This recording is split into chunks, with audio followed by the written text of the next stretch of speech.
Gregory Allen Martin, and I landed in Vietnam on December 14th, 1966, and left December 31st, 1967. What company were you with? I was with H&S and Bravo Company, 3rd Tanks. And what was your role on the tank? I manned all 3 positions at one time or another. Wow. Gunner, loader, and driver. And how old were you when you enlisted? When I enlisted, I was 18. Okay. What would you like to talk about today? Well, my story is a little bit unique. When I didn't realize until after I had gotten home and stuff that I was actually a replacement tanker. That's why I manned all different positions. When I got to Vietnam and climbed off the plane, of course, everybody goes, I can hardly breathe because it's so hot. And I was sent to H&S Company in Da Nang, where my MOS was changed from 1811 to 2141, which is a tank mechanic. But I never worked on any tanks. So that's because they had too many 1811 crewmen at that time. But I manned a tank at night during guard duties, So then, I guess they needed me as a tanker, so they changed me back to an 1811. So, my first driving job, I was on this tank as a driver, and Sergeant Evans was the tank commander. I don't remember the other names. And we were sent out to go out with some engineers because they wanted to sweep a road for mines.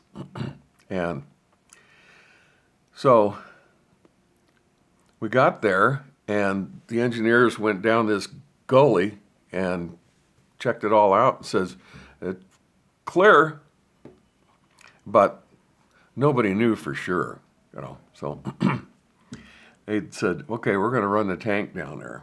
So everybody get out of the tank except the driver. That's nice. So I'm sitting in the driver's seat. They told me now, I want you to take off, and I want you to slowly go down this hill. Into this gully.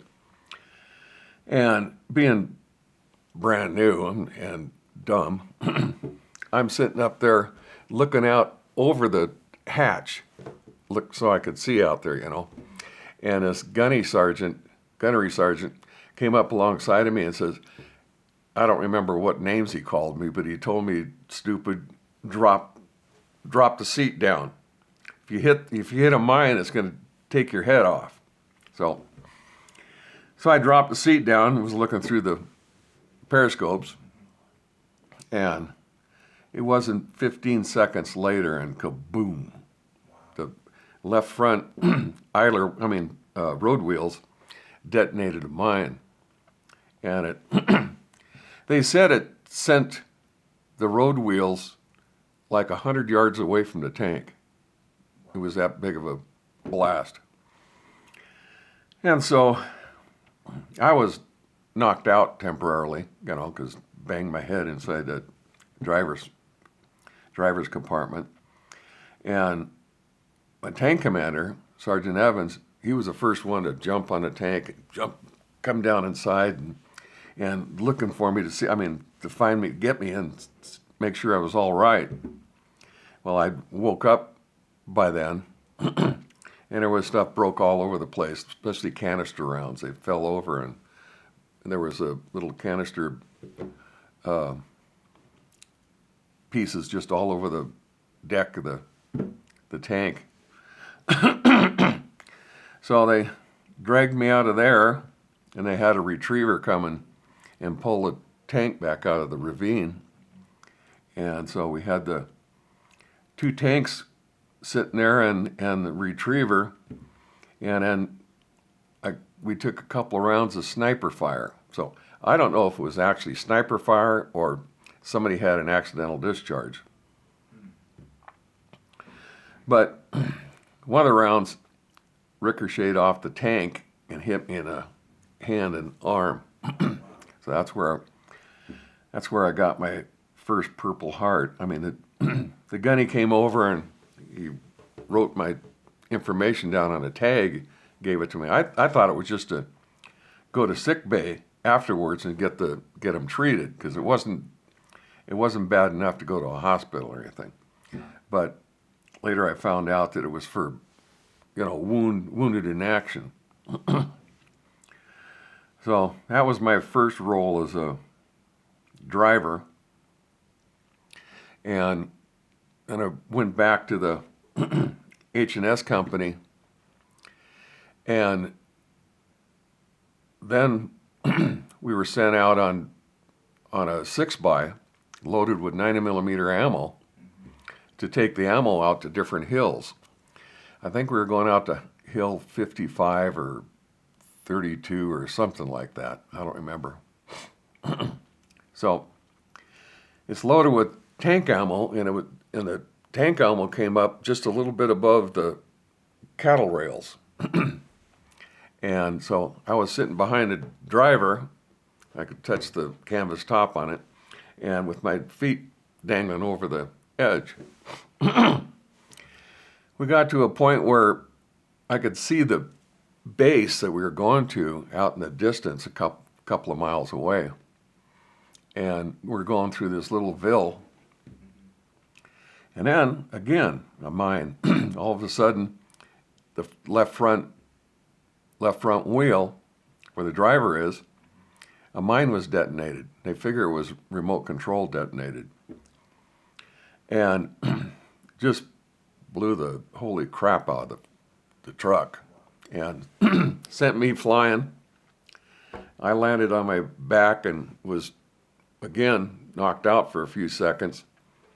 And there was a big case of 50 ammo right next to me, well, just less than 3 feet away. If that would have hit me, it would have really messed me up.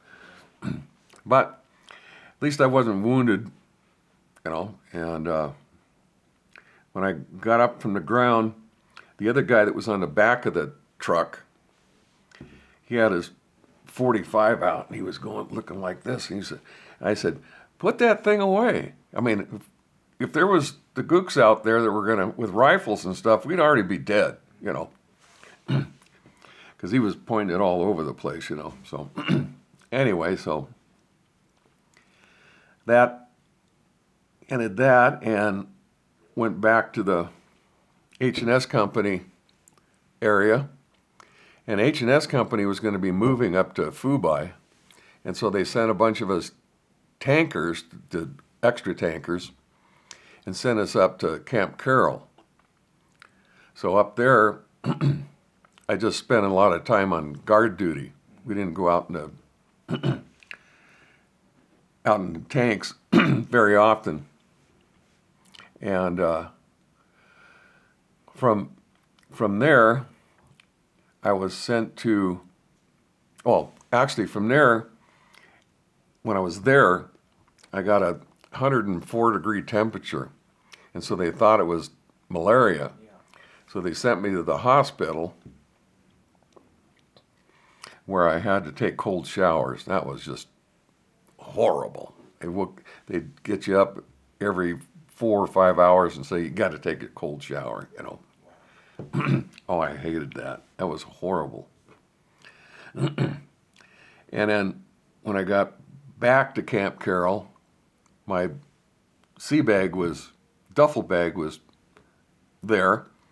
And so I opened it up to get my stuff back out, and a couple of things were missing. My first Purple Heart was gone.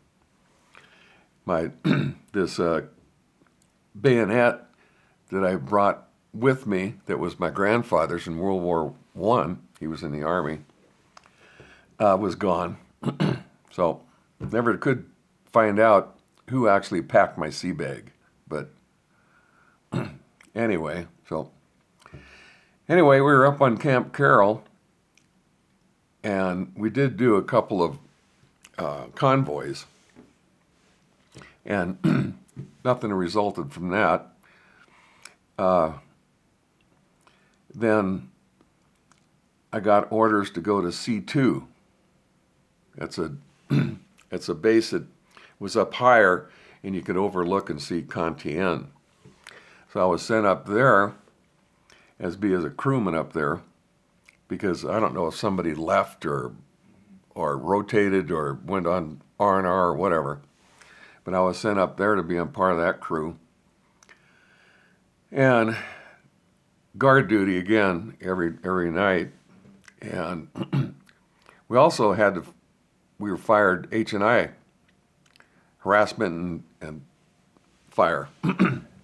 So our tank was dug in and sloped upwards so we could raise the gun tube up higher. So at a certain azimuth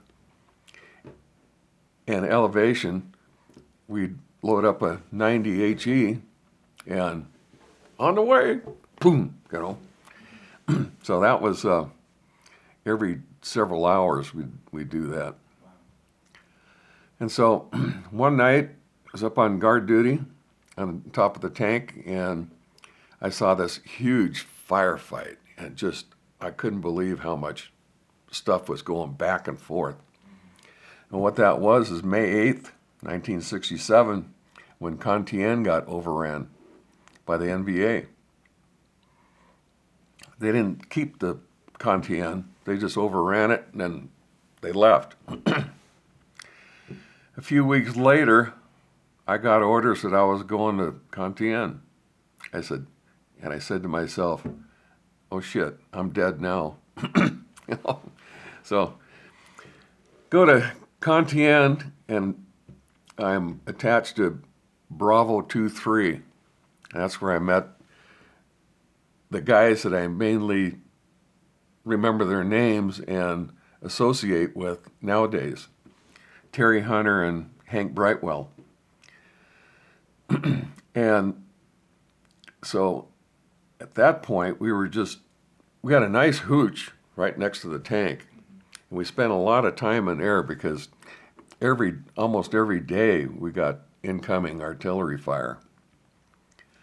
So we just sit in there and play cards and stuff like that, and hope that we didn't have a direct hit on the bunker.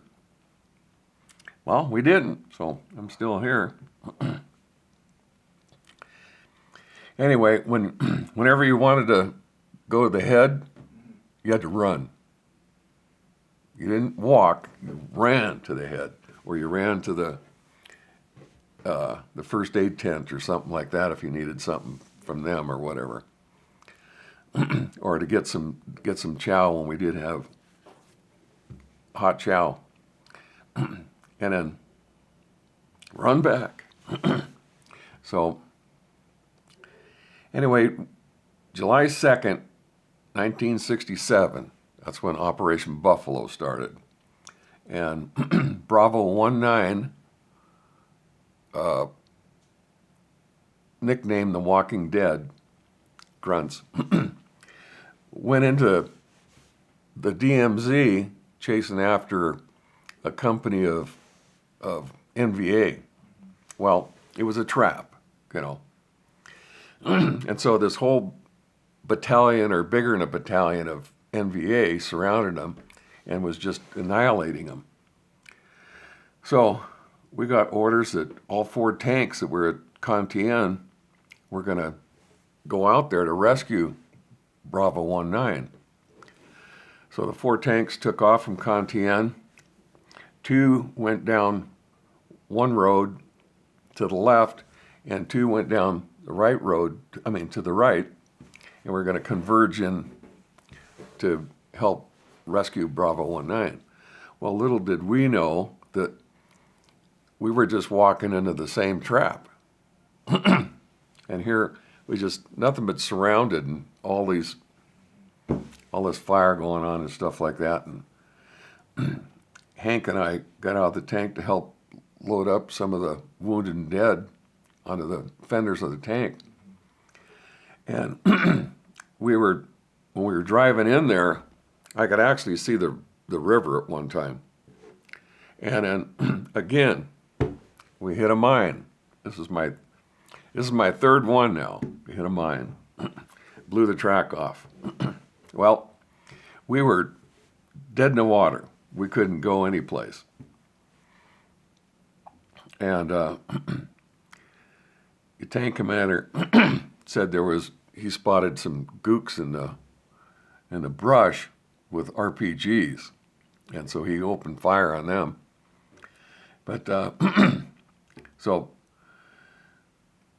and there was just mortars just landed all the way around us. I could look through the I was the gunner on that, so I could look through the gunner scope, and I could see all these explosions going off, Wow. But we didn't get a direct hit by one of the mortars or anything like that. Not that it would have done a lot of damage, but it would have been a little noisy. Yeah. So then we were waiting for somebody to pull up so we could hook up a tow cable and get towed out of there. Well, Gunny Eckler had the lead tank, and he was told it's a waste of time, leave that tank and get out of there.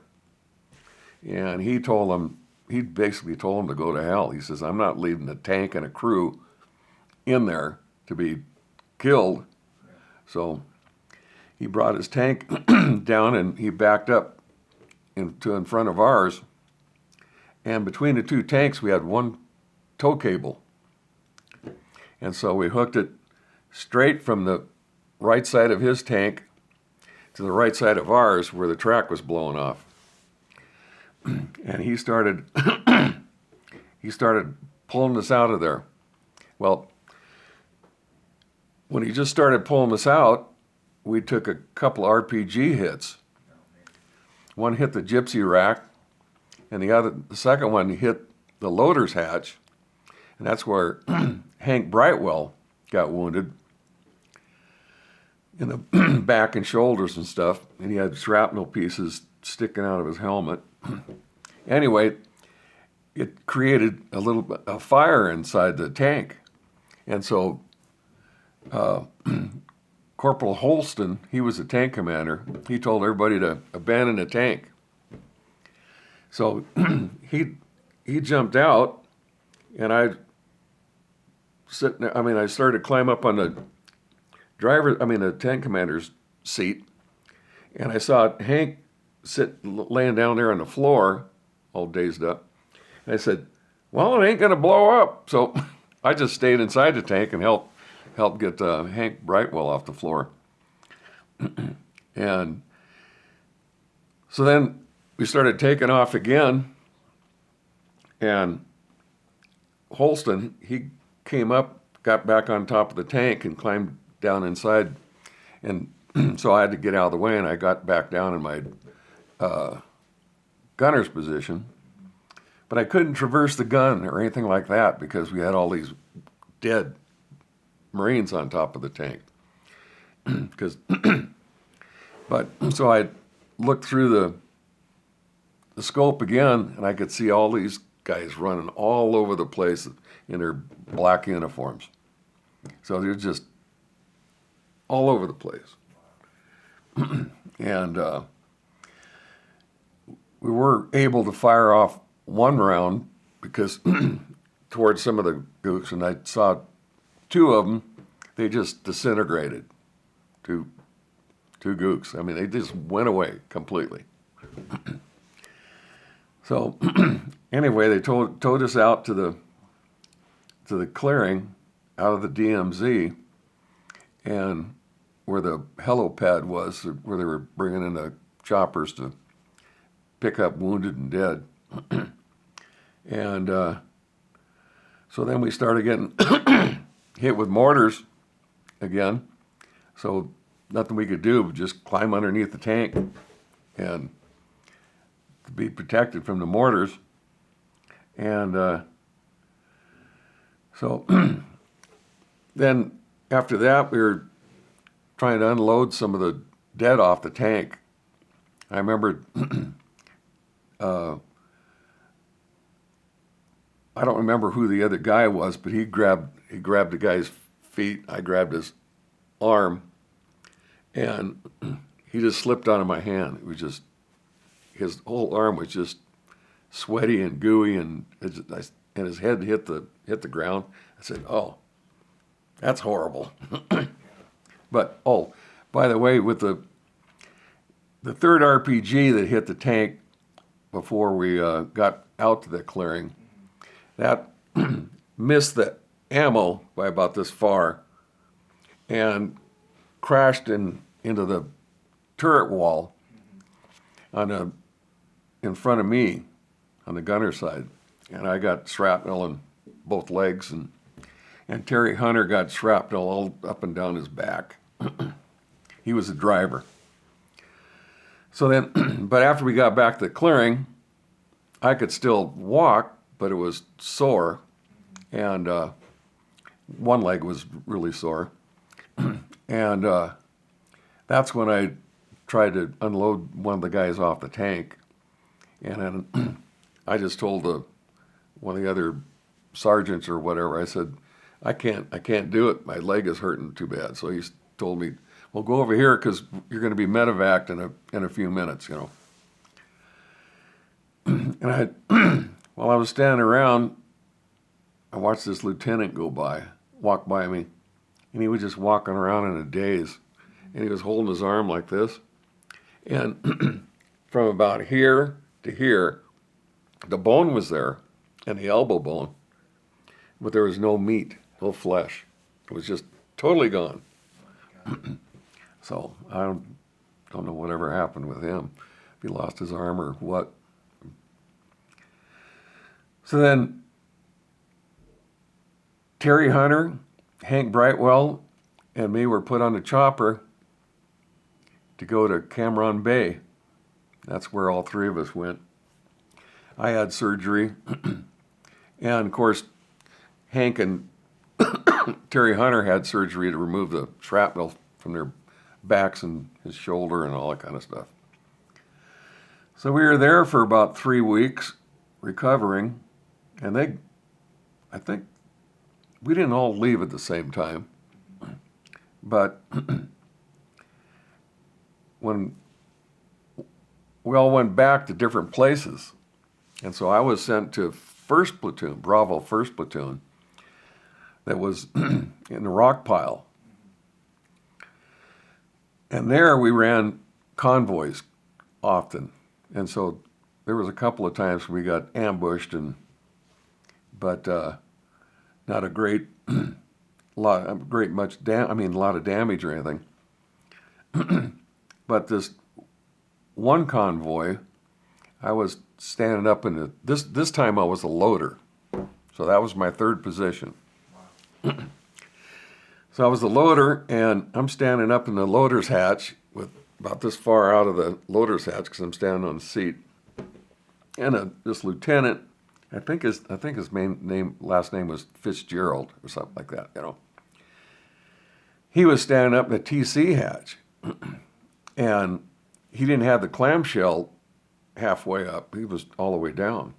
And I'm looking around like this, and I looked towards his direction, and all of a sudden, I didn't hear the bullet.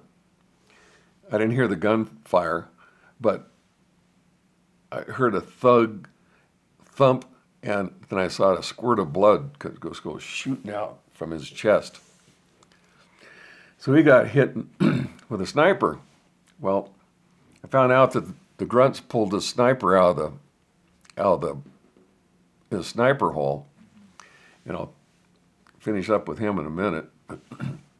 So I dropped down, and me and the gunner helped the lieutenant lay him down on the deck of the tank. And there's one thing I learned about in our medical training was sucking wounds. You have to cover it with something like plastic or whatever, so they wouldn't suck in the blood into the lungs. So I had this, everybody had their wallet in a sandwich baggie, you know. So I pulled my wallet out, I took this sandwich baggie and I ripped it in half. And I rolled him over and put half on his back, the entry hole, and then the other half on the front on his chest. And just held that there while we were yelling at the driver, get this place, get the tank back to the CP, you know, we got to get medical aid. So it seemed like it took forever because they had to load up some wounded on the tank. And so we turned that tank around and started to head out. And that's when the grunts actually dropped this sniper, his head underneath the track, accidentally. And popped his head, you know. But we headed back for that CP. And we had to use 3 or 4 guys, 2 of us inside the tank, pushing him up, pushing the lieutenant up. Well, a couple of guys were pulling him out. Yeah. So I never did hear anything about him. I heard that he survived, but that's all I heard. That's it.